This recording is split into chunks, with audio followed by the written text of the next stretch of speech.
Hi everyone, Simon Jacobson here. Welcome to another episode of Meaningful Live. We will be speaking about the soul of charisma. This program is dedicated by Tzipora Reitman in loving memory of her mother, Sarah Gittel Bas Shraga Feivel. Charisma. We all know the dangers and the power of charisma. We've seen charismatic leaders misleading, actually being destructive both to individuals and to many others. That sheer magnetic power, a certain charm, a certain hypnotic power that can seduce people to do who knows what, terrible things. Of course, charisma could also be used to do great things. Leaders who have inspired people to nobility, to self-sacrifice, to virtue, to generosity. But charisma itself, what is it? Is it a positive? Is it a negative? I mean, we know con artists, snake oil salesmen, and others who know how to sell anything. They've got that charisma, that glow, that aura, that just in a way engenders trust, even though they may be completely not trustworthy. We see it in relationships, in marriages, and many other areas. So I thought, based on also feedback coming from yourself and from many people, it'd be good to really dig deeper, drill deeper into what is the thing called charisma, charm, beauty. Now it's interesting, I don't know if you ever think about it, but we do live in a world that is not necessarily that duplicitous all the time, but it's definitely a duplicitous world. What I mean by that is duplicity is possible any given time, which seems somewhat strange when you think about it, because it would seem to be that what you see is what you get. And yet, we find that people, there's an expression, one thing in your heart and one thing what you say. Basically, you can smile to someone and stab them in the back. Crocodile tears. You look at young children, for instance, they don't have that issue. What you see is what you get. That's why children have to often be told by their parents or adults, don't say everything you see. Because children are just that way. What you see is what you get. Certain transparency, a lack of duplicity, a lack of duality. But as adults, we show different faces to different people. We wear different masks for different occasions. I'm not always suggesting that it's dangerous or destructive or openly deceptive. Sometimes that's how it is. You know, people you're comfortable with, you open up more. With others, you're not going to reveal everything. Not everything that's in, what they say, not everything in your gut should be on your sleeve. You don't wear your heart in your sleeve. They say in Yiddish, there's an expression, whatever's on his lung is on his tongue. In Yiddish, was is auf den Lung is auf den Zung. So of course we need to have discretion and so on. But that's not so much about duplicity, but more about privacy, about intimacy, certain things you speak about and certain things you don't. So, but we live in a world of constantly marketing, packaging. The sizzle is greater than the steak. I can go on with all the different cliches. The biggest cliche of all, don't judge a book by its cover. But everybody judges a book by its cover. It's actually $1 billion industry. Packaging. The package is sometimes more important than the product. Sometimes it's consistent with the product, sometimes it's not. The packaging is great, then when you get into the actual product, it's a piece of garbage. Useless, worthless. Party planning, design, fashion, cosmetics. I mean, these are industries upon industries about how to make things look. It's not what happened, it's what people perceived happened. It's the way cynics put it. It's the look and feel. Make people feel good. And in many ways, that is critical and important. So when it comes to charisma, which is like an intense element of feeling good, it also magnifies and amplifies both the benefits, but also the concerns, the fears of what it can do. So how do we understand this duplicity as well? And how do we get beyond it to really be able to, what we'll call, shine from within, shining outward? An interesting word in Hebrew The word for face, when we say on the face of it, on the surface, we usually mean ostensibly. It seems that way. But when you go beneath the face or the surface, it may not be that way. So face is often a superficial or external, a surface, a package. In Hebrew, the word for face, panim, is also the word for inner, internal, panim, panimiyut. That which is within is also without. That which is without is also within. A seamlessness, that the outer reflects the inner and the inner is expressed in the outer. Now that, of course, is a healthy lifestyle where you're not living duplicitously. It's not a dissonance between how you feel within and how you express yourself outward. How many of us as children were forced to smile when we weren't smiling at all? You have to smile for the picture. You have to smile for the public. Everyone has to feel and think that everything's going well. When inside you're crying, you're agonizing. All this contributes to the duplicity of life.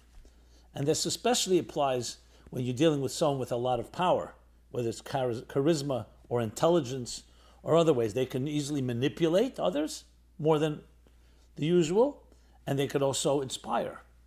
So there's a fascinating verse I think we can review. It's a verse, one of the most famous verses we know. It's at the end of the book of Proverbs. And we actually say it, those that make Kiddush Friday night, in the Jewish service, the Jewish Sabbath. So before the Kiddush, before the blessing on the wine, there's an Eshet Chayil, the woman of valor. And it describes a woman of valor. And the end of next to last verse in the book of Proverbs, it says the following: charm is deceptive, beauty is naught, for it is the God-fearing woman who is worthy of praise. Now, ostensibly, on the face of it, it seems like this is like negating charm, beauty, charisma, all those qualities that very often we consider to be extremely positive ones. But if you really read it properly, what the statement is saying is unbelievable. King Solomon wrote Book of Proverbs. What it's saying is this: on its own, charm and beauty are deceptive and naught, even false. But when you have the soul within it, which means that there's something that's being driven and it's reflecting and expressing something transcendent, that's what God-fearing means. Now, God-fearing is usually a word I can't, as you know, I don't like these translations. I don't like to translate fearing. It sounds like the fear of violence or the fear of war or the fear of crime. It really should be reverence. The reverence of the divine.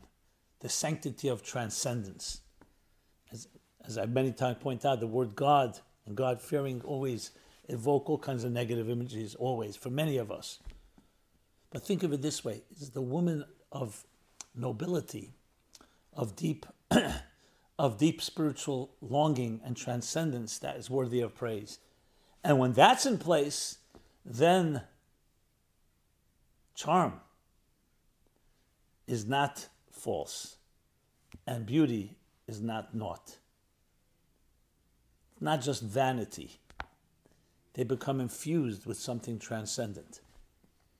So really what it comes down to is not the charisma per se, or the other qualities that many of us may have that can influence people easily. Or people just have that smile, that's very seductive smile. A smile that makes you feel trusting. That person's worthy of being trusted. That we're really talking about here is not the very virtue, but essentially what the soul of it is. And it shouldn't be surprising. Isn't that the scientific approach? That don't look at things on the surface level, look what makes them tick. You can look at physical phenomenon and then discover that beneath it are molecules, beneath that are atoms, and beneath that are subatomic particles. Within the human being, there's the external expression, but then you dig deeper. You get on the cellular level, DNA, genes, chromosomes, things that are actually invisible. The energy within something, the energy within matter, instead of just looking at matter. So the same, and even more so, should be applied to our own psychological, personal lives and interactions. Don't just look at the body of it, look at the soul of it. The body of charisma, we pretty much know what that is. We've seen it, we've been influenced by it, we have maybe used it to influence others.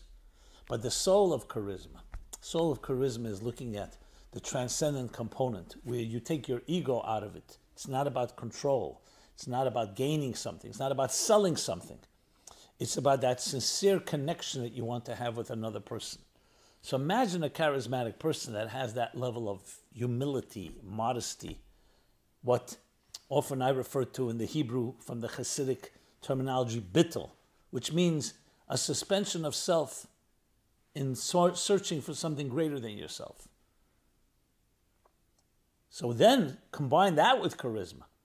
What do you have then? Then you have a person who's using the gifts that they have, whether it's charisma or other gifts, for soulful purposes, not for selfish ones. This doesn't mean that we can't gain and use it for good causes that may also have personal benefit, but it's not the beginning and end of it. Like we speak about love. Love, the soul of love, is not just getting your needs met. It's not just another need. Soul of love is to give. And the same thing with charisma. Charisma is a gift we were given to give to others. And what does it mean to give to others? To help inspire someone, to help pull someone out of the rut, someone who's in the doldrums, someone who's going through some difficult times. And your charisma, your charm, your beauty, and everything that comes with that, whether it's physical, whether it's the way you speak, it's the way you carry yourself. Your body language is reflective of a deeper soul experience. And that's what really defines true positive influence. So it's not about your gain. It's not about subjective interests. It's not personal. It's not commercialized. You know, charisma is commercialized. You ever look at any, you don't have to even go to a fashion magazine. Go to any advertisement. Look, the allure of the certain images that are used. The charisma to get something to make you feel warm, comfortable. And then they want to sell you something. Is the product good or service good? Sometimes yes, sometimes no. But when you are able to look at things from the inside out, we begin with the soul and then we go to the body. You know, who's driving your ship? Is the ship telling the captain where to go? Is the captain telling the ship where to go? Is the hammer telling your hand where to go, or your hand tells the hammer where to go? Charisma is an instrument. It's a tool, a very powerful one, as is other gifts that were given. And there has to be another voice, another sentiment, another, I will call it even mission, calling, that defines how to use your charisma. Now, in a world where dog eats dog, survival of the fittest, of course you can imagine that most people, then, when they see they have charisma, or someone else who has charisma is affecting them, we're going to use it for that same purpose, for survival of the fittest, survival of my life, whatever I can do to gain something. People with charisma can raise money, can convince people to buy things. They have a lot of power. But that's basically an aimless life. That means that you're living from the outside in. It's like when I point out, you say to someone, who are you? And they give you their business card. Who are you? I'm a charismatic person. I'm a charismatic man or a woman. And I can influence others. And I have the methods. And as you learn through trial and error, you become better at it, to the point that you can sell anything to anyone. Because it's not being driven by an internal mission. However, when it's driven by a mission, why am I here? I'm here to spiritualize the corner of my world. I'm here to bring kindness and love in a hostile world. I'm here to bring seamlessness into a duplicitous world. When you have that type of driving mission, and everyone has to fill the blanks in some higher cause that's not about you and about your gain, then charisma is yet another powerful tool to achieve that. And it also keeps things in check.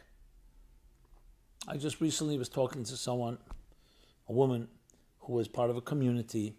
She really fell in love with the community. She fell in love with the leader of the community, most charismatic person. And unfortunately, he took advantage of her without going into all the details.